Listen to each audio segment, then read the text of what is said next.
Assalamualaikum warahmatullahi wabarakatuh. Kembali lagi bersama saya Nurbaitillah di monolog bisnis. Baik, langsung saja. Untuk kesempatan kali ini saya akan menjelaskan tentang produk pay letter. Bagaimana pandangan Piki terkait produk pay letter. Baik, langsung saja. Sebelumnya, pay letter ini adalah metode pembayaran dengan menggunakan dana talangan dari perusahaan aplikasi terkait. Kemudian pengguna membayar tagihannya ke perusahaan aplikasi fitur pay letter dan memberikan konsumen kesempatan untuk memanfaatkan jasa dan layanan, sementara mereka membayar di akhir sesuai batas waktu yang diberikan. Nah, adapun prinsip dasarnya, pay letter ini adalah fitur produk yang netral dan bermanfaat bagi pengguna pada khususnya. Misalnya, pengguna yang ingin membeli barang atau melakukan perjalanan tetapi tidak memiliki uang tunai, maka dapat menggunakan fitur ini sehingga transaksinya bisa dilakukan secara online. Apabila kebutuhan tersebut adalah kebaikan, kehadiran fitur ini memudahkan orang untuk menunaikan suatu kebaikan. Nah, selain itu, penerbit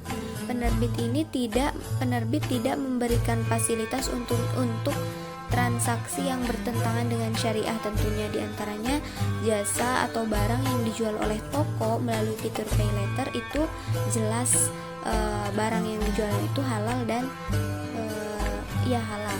Begitu pula tidak mendorong konsumerisme dengan cara menetapkan laju maksimal pembelanjaan. Nah, pengguna fitur ini juga memiliki kemampuan finansial untuk melunasi pada waktunya.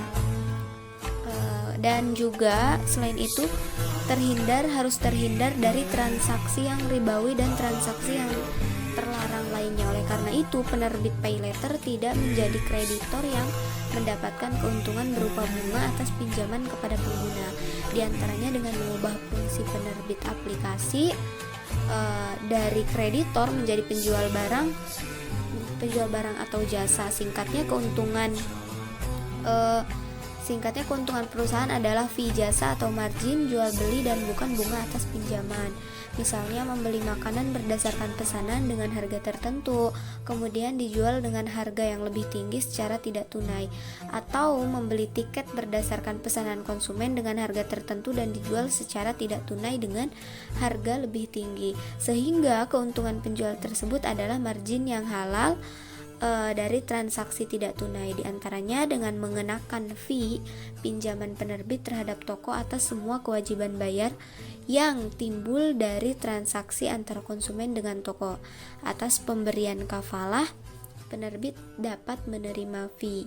Kemudian sesuai dengan peraturan perundang-undangan, diantaranya mendapatkan penegasan kesesuaian syariah dari regulator serta otoritas fatwa di Indonesia, yakni Dewan Syariah Nasional, Majelis Ulama Indonesia, sehingga memberikan kenyamanan kepada konsumen karena telah mendapatkan legitimasi. Rambu-rambu dan kesimpulan tersebut maka didasarkan pada landasan dan dalil berikut, diantaranya larangan transaksi ribawi sebagaimana kaidah setiap utang piutang yang memberikan manfaat kepada kreditor adalah riba jika dipersyaratkan.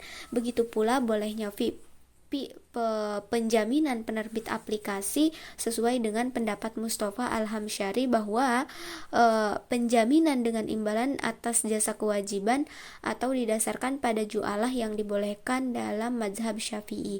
Hal ini sebagaimana ditegaskan oleh Atiyah Syakar. Adapun daman dengan imbalan oleh Mustafa Al-Hamsyari disandarkan pada imbalan atas jasa yang menurut mazhab Syafi'i hukumnya boleh, walaupun menurut beberapa pendapat yang lain hukumnya haram atau makruh. Mustafa Al-Hamsyari juga menyandarkan doman dengan imbalan pada ju'alah yang dibolehkan oleh mazhab Syafi'i. Sebagaimana hadis Rasulullah, tinggalkanlah yang meragukanmu kepada sesuatu yang tidak meragukanmu. Hadis riwayat Tirmidzi.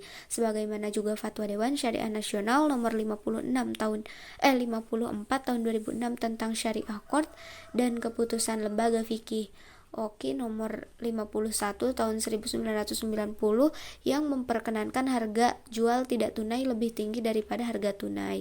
Nah, mungkin ini sekilas terkait Pikih produk pay later. Kurang lebihnya mohon maaf. Wassalamualaikum warahmatullahi wabarakatuh.